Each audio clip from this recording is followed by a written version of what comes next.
வணக்கம். Welcome to Indian food recipe. இன்றைக்கி நம்ம குக்கிங் சேனலில் நம்ம பார்க்க போகிற ரெசிபி பேக்கரி ஸ்டைலில் ஒரு பிளாக் ஃபாரஸ்ட் கேக் எப்படி கேக் க்ரீம் யூஸ் பண்ணி பண்ணுறதுன்னு பார்க்க போகிறோம்.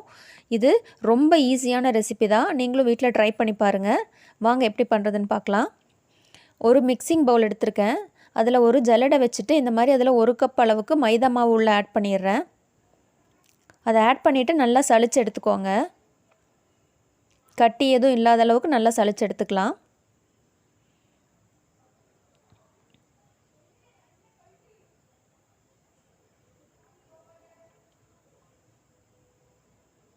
அதில் 1/4 கப் அளவுக்கு கொக்கோ பவுடர் ஆட் பண்ணுறேன். கூடவே 1 டீஸ்பூன் பேக்கிங் பவுடர். இதையும் நல்லா சலிச்சு எடுத்துக்கோங்க.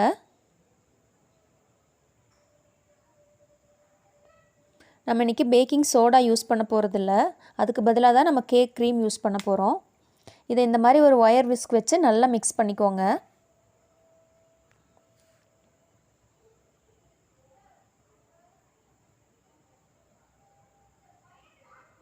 இதை நல்லா மிக்ஸ் பண்ணியாச்சு. இது இப்போ தனியாக இருக்கட்டும். இன்னொரு மிக்சிங் பவுலில் 2 முட்டையை உடச்சி சேர்த்துக்கிறேன்.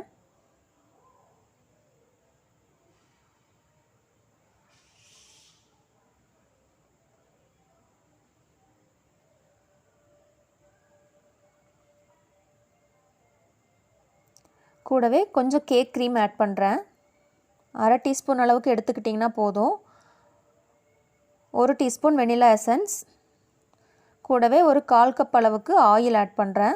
இது ஃப்ளேவர் இல்லாத ஆயில். இப்போ இதை ஒரு எலக்ட்ரிக் பீட்டர் வச்சு நல்லா பீட் பண்ணி எடுத்துக்கலாம். ஃபோம் வர வரைக்கும் பீட் பண்ணுங்கள். கூடவே கொஞ்சம் கொஞ்சமாக அந்த சர்க்கரையை ஆட் பண்ணிக்கலாம்.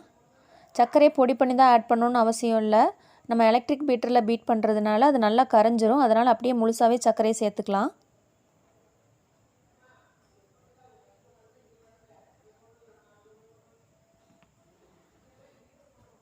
நல்லா ஃபோம் வந்துருச்சு. இந்த அளவுக்கு பீட் பண்ணி எடுத்துக்கோங்க. இப்போ இதில் அந்த கலக்கி வச்சுருக்கிறோம் இல்லையா மாவு பொருள், அது எல்லாத்தையும் உள்ளே ஆட் பண்ணிடலாம். கொஞ்சம் கொஞ்சமாக ஆட் பண்ணி மெதுவாக மிக்ஸ் பண்ணுங்கள்.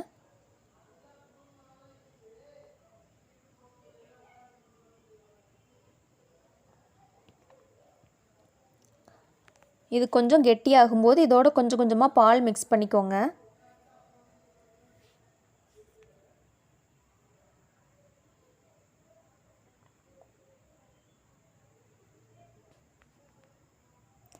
நமக்கு அந்த ஸ்பேச்சுலாவில் எடுத்து அதை அப்படியே அதை ஊற்றும் போது பார்த்திங்கன்னா அந்த ரிப்பன் மாதிரி விழுகணும். அதுதான் நமக்கு கரெக்டான கன்சிஸ்டன்சி. அந்த அளவுக்கு பால் ஊற்றி நல்லா மிக்ஸ் பண்ணிக்கோங்க.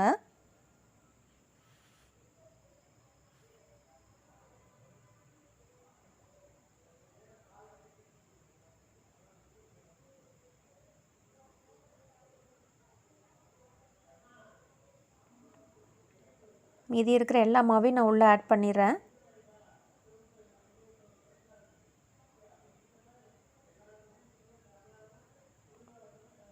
அவ்வளோதான், எல்லா மாவையும் உள்ளே போட்டு மிக்ஸ் பண்ணி எடுத்தாச்சு. இந்த கன்சிஸ்டன்சிக்கு இதை நல்லா கலக்கி எடுத்துக்கலாம். இப்போ நம்ம கேக் ட்ரே ரெடி பண்ணிடலாம். இந்த மாதிரி ஒரு ட்ரேயில் ஆயில் அப்ளை பண்ணிக்கிறேன்.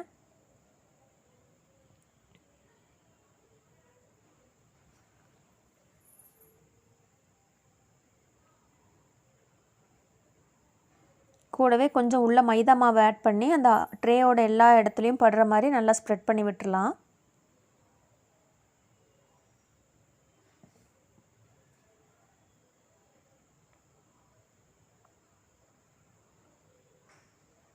இப்போ இந்த ட்ரேயில் ஒரு பட்டர் பேப்பர் நான் வச்சிடுறேன். வச்சுட்டு நம்ம கலக்கி வச்சுருக்கிற மாவு இது கூட சேர்த்திடலாம்.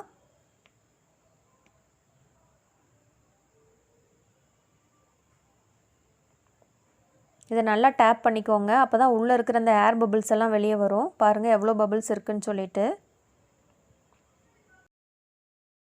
10 நிமிஷத்துக்கு முன்னாடி அடுப்பில் ஒரு கடாய் வச்சுருக்கேன். அந்த கடாய் இப்போ நல்லா சூடாயிருச்சு. அதில் இந்த மிக்சிங்கை உள்ளே வச்சிடலாம். உள்ளே வச்சுட்டு இந்த மாதிரி ஒரு டைட்டாக ஒரு மூடி வச்சு க்ளோஸ் பண்ணிடுங்க. நான் மேலே டெக்கரேட் பண்ணுறதுக்காக இந்த மாதிரி ப்ரௌன் சாக்லேட் எடுத்திருக்கேன். இது கடையில் எல்லா கடையிலையுமே கிடைக்கிது. இப்போ இதை நான் இந்த துருவி வச்சு நல்லா துருவி எடுத்துக்கிறேன். உங்கள்கிட்ட துருவி இல்லைன்னா ஒரு கத்தி யூஸ் பண்ணி குட்டி குட்டியாக கட் பண்ணி எடுத்துக்கோங்க. இப்போ 25 மினிட்ஸ் போல் ஆச்சு. இந்த கேக் ரெடி ஆகிடுச்சு. இந்த மாதிரி ஒரு கத்தி வச்சு குத்தி பார்த்திங்கன்னா சுத்தமாக ஒட்டாமல் வரணும். அந்த மாதிரி வந்துருச்சு அப்படின்னா கேக் ரெடி ஆகிடுச்சின்னு அர்த்தம். இப்போ இது நல்லா ரெடி ஆகிடுச்சு. இப்போ இதை தனியாக எடுத்து வச்சிடலாம். நல்லா ஆறுனதுக்கப்புறம் இந்த மாதிரி இதை டீமோல்ட் பண்ணிடுங்க.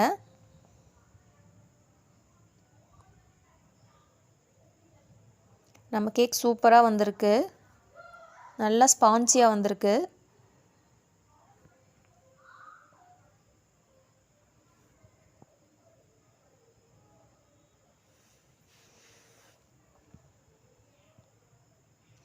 இப்போ இதை இந்த மாதிரி ஒரு பெரிய கத்தி வச்சுட்டு நமக்கு தேவையான அளவுக்கு கட் பண்ணி எடுத்துக்கலாம். நான் இன்றைக்கி 3 பீஸாக கட் பண்ண போகிறேன். 3 பீஸ் கட் பண்ணி எடுத்துட்டேன். இப்போ நம்ம க்ரீம் ரெடி பண்ணிடலாம். இதுக்கு இன்றைக்கி நான் 1.5 கப் அளவுக்கு ஃப்ரெஷ் க்ரீம் எடுத்திருக்கேன். இதை ஒரு எலக்ட்ரிக் பீட்டர் வச்சு நல்லா பீட் பண்ணிக்கலாம். நல்லா ஸ்டிஃபான பீட்ஸ் வர வரைக்கும் பீட் பண்ணி எடுத்துக்கோங்க. அதுக்கு 7 to 8 மினிட்ஸ் ஆகும். ஃபஸ்ட்டு ஸ்லோ ஸ்பீடில் ஸ்டார்ட் பண்ணிவிட்டு ஹை ஸ்பீடு வரைக்கும் பீட் பண்ணுங்கள். 1 by 1 மாற்றி மாற்றி போட்டு பீட் பண்ணுங்கள். பாருங்கள் இந்த அளவுக்கு நல்லா ஸ்டிஃபான பீட்ஸ் வந்துருச்சு. இதை நான் இப்போ ஆஃப் பண்ணி எடுத்துக்கிறேன். இப்போ நம்ம கேக் அசெம்பிள் பண்ணிடலாம். முதல்ல கொஞ்சோண்டு க்ரீம் வச்சுக்கோங்க. அப்போ அந்த கேக்கை வெளியே எடுக்கும்போது ரொம்ப ஈஸியாக எடுக்கிறதுக்கு வரும். இப்போ ஒரு லேயர் கேக்கை வச்சுட்டு அது மேலே கொஞ்சம் சர்க்கரை தண்ணி ஆட் பண்ணுறேன். இது சாதாரண சர்க்கரையை தண்ணியில் போட்டு கொதிக்க வச்சு ஆற வச்ச தண்ணி தான். சர்க்கரை கரையிற அளவுக்கு கொதிக்க வச்சா போதும். சர்க்கரை தண்ணி ஆட் பண்ணதுக்கப்புறமா மேலே க்ரீம் ஆட் பண்ணுறேன். ஃபஸ்ட் லேயர் க்ரீம் இது.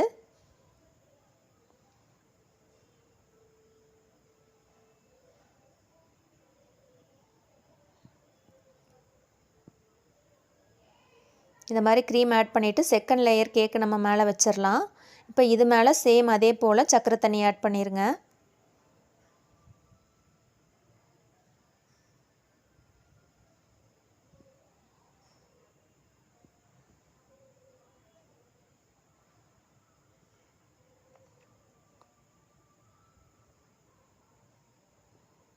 சர்க்கரை தண்ணி ஆட் பண்ணிவிட்டு அது மேலே க்ரீம் அப்ளை பண்ணிடலாம். இப்போ அடுத்த லேயர் நான் வச்சுட்டேன்.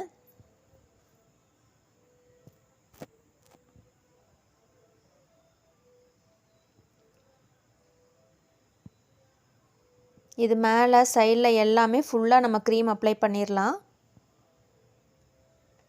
இது கடைசி லேயர் க்ரீம், ஸோ கொஞ்சம் திக்காக அப்ளை பண்ணிக்கோங்க. இதை ஃபுல்லாக அப்ளை பண்ணி எடுத்துட்டேன்.